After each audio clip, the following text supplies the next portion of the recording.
मकरन्दचन्द्रवदनं भवतं सदैवं रूपोऽवतारे मल्ले नृत्यम् आत्मोन्नति पूर्णमदैव पूर्णम् न पूर्णो भवैवे सहितं सदायम्।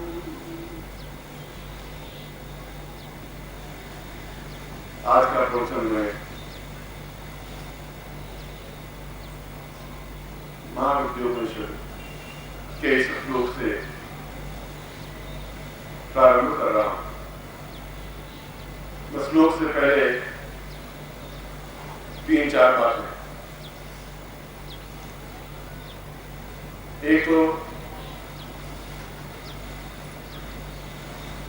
श्रीवास्तव ने कहा कि ये कल्पवृक्ष है और कल्पवृक्ष में जो भी आप इच्छा करते हैं वो पूरी होती है। साइंस बढ़ती रहती है, उन्नति करती रहती है, सुख सुविधाओं की वृद्धि होती रहती है। मैं 3 साल पहले अमेरिका गया था, 4 साल पहले, तो मुझे ऐसे गद्दे पर सुलाया गया जो अंदर मीटर लगा हुआ। सर्दी के दिनों में गया तो अंदर तार किसी वक्त ऊपर गद्दा सा होता है और प्लग लगा देते हैं और अमेरिका में चल सकता है। यहाँ पर तो करंट से मर जाएगा, तार बाहर निकल जाएंगे, आदमी सुबह जिंदा ही नहीं रहेगा। वो अमेरिका के बात कर रहा हूँ। तो सोया तो सर्दी लगी, मैंने कहा ये क्या स्थिति है? तो उन्होंने कहा कि ये बिल्कुल इलेक्ट्रिक बेड है और इसमें बड़ा आराम मिलता है, ऐसा गुनगुना सा बना रहता है आपको, और कमर भी ऐसा था जिससे गुनगुना सा। फिर उसके 1.5-2 साल बाद गया तो एक नए बेड पे सोने का मौका मिला गद्दे पर। उस गद्दे में पानी भरा हुआ था और ऊपर लेटा ऐसा लगा कि जैसे हमें तो समुद्र के ऊपर लेट रहा है, ऐसा लगा। तो मैंने कल आपको कहा था इस कल्पवृक्ष के नीचे कि आपको अच्छा मखमल मिले, गद्दा मिले। तो साइंस में प्रगति थी कि पानी का आपसे गद्दा बिछा दिया, पानी गद्दे को सो के आए, पानी से भरे हुए गद्दे पर हम सीधे पानी पे ले गए। तो वो लोग कल्पवृक्ष जैसा आप सोचते रहेंगे वैसा होता रहेगा।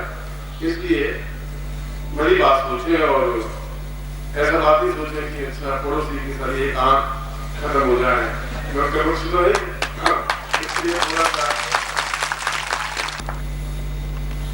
मैंने जिंदगी में मर्यादा अनुशासन को तो मैं तो दिया ही है, अपने जीवन में भी और परिवार में भी और शिष्यों में भी। यहाँ पर मैं आप लोगों को अमर्यादित देख रहा हूँ। आप उसे मिले नहीं मिले, शिष्य रहे नहीं रहे, वो आपकी इच्छा की बात है, मगर मैं अपने गुरुत्व पद से नीचे नहीं गिरूंगा। जो कुछ बात होगी कहनी पड़ेगी, क्योंकि आप पर निगाह केवल आपकी नहीं है, आपके आसपास के लोगों की भी है। और यहाँ 6 नवरात्रियां और चल रही हैं जो अलग अलग धर्मों, अलग अलग संप्रदायों से संबंधित है। वे लोग भी आकर आप लोगों को, मुझको देखते हैं कि इनके साधना स्थल पर क्या चिंतन है, कैसा विचार है। पत्रकार भी आते हैं और जब मेरे आने के बाद भी आप आधे किलोमीटर दौड़ते हुए आते रहते हैं तो मुझे ऐसा लगता है कि जैसे आप मजबूरी में यहाँ बैठे हुए हैं। मर्यादा जैसी कोई बात मुझे नजर आई नहीं। और यदि मर्यादा नहीं होगी, जहाँ अनुशासन नहीं होगा, जहाँ आपके मेरे बीच में दौड़ के आने की और पहले पहुंच के बैठने की एक भावना, एक शिष्टता नहीं रहेगी तो कुछ संबंध भी नहीं बन पाएगा। गुरु शिष्य का संबंध तो बहुत दूर की बात, एक मामूली संबंध ही नहीं बन पाएगा। आपका धर्म एक कर्तव्य है कि यदि आयोजक ने कहा है कि 3 बजे गुरु जी आएंगे तो आपको 3:15 बजे कम से कम आपको बैठ जाना चाहिए। और सुबह अगर कहा है 7 बजे आपको आसन पर बैठना चाहिए तो बैठना चाहिए। नहीं बैठेंगे तो नुकसान आपका ही है।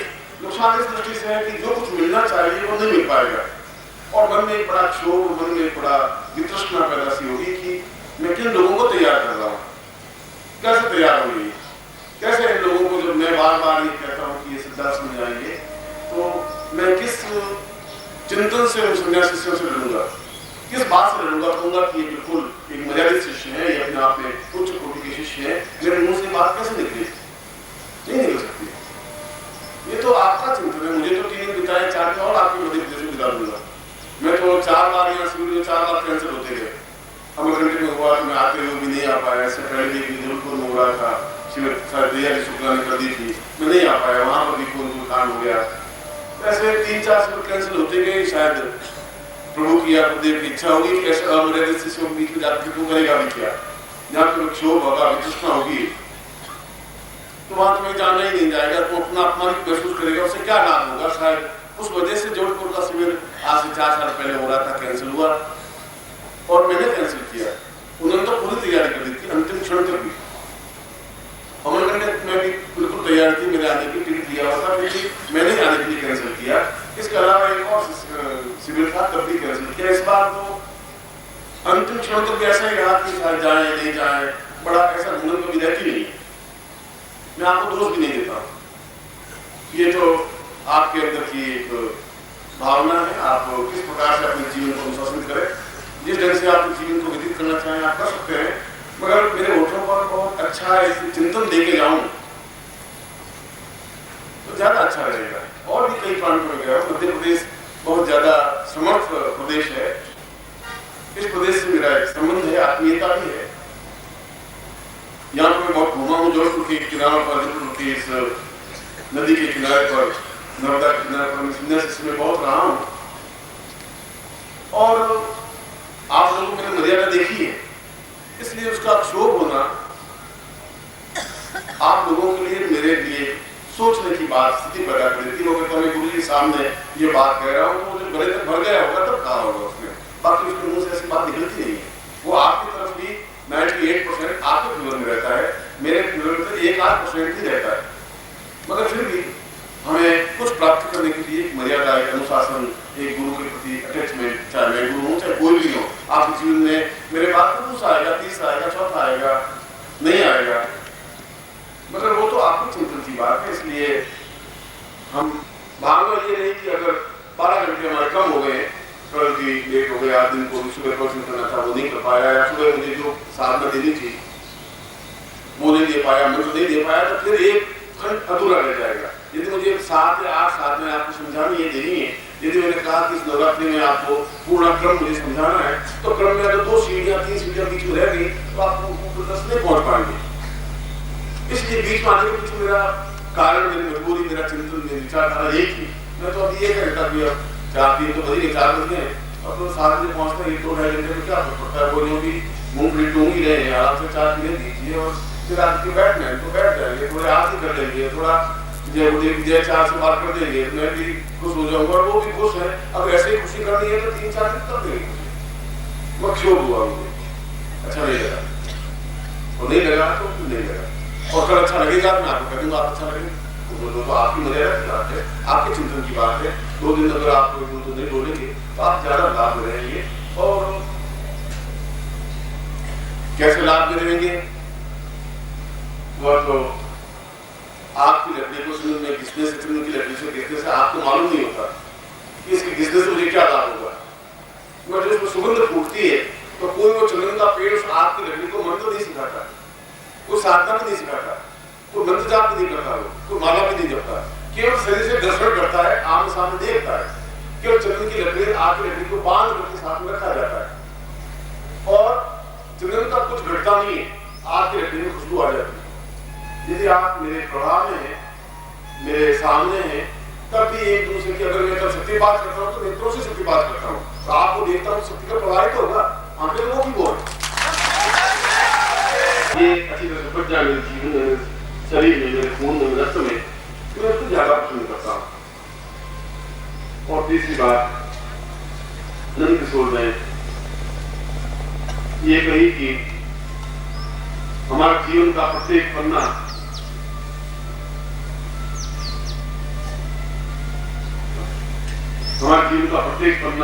कुछ न कुछ लिखा होना चाहिए। यदि खाली गोरा पन्ना है और गोरा पन्ना नहीं है, वो रूटीन लाइफ है, तो जीवन का कोई अंत नहीं, आनंद नहीं है, उसमें चैलेंज होगा ही। बरसात होगी आप क्यों सर हिमालय बरसात नहीं होगी क्या, जंगल में कहां से आप लाओगे टाइम पर, क्यों आप चिंता करते हैं, क्या हो जाएगा, मरेंगे आप नहीं और किसी ने आप नहीं, बीमार आप पड़ेंगे नहीं, बेकार आप चिंता कर रहे हैं, बेकार और कौन लोग हैं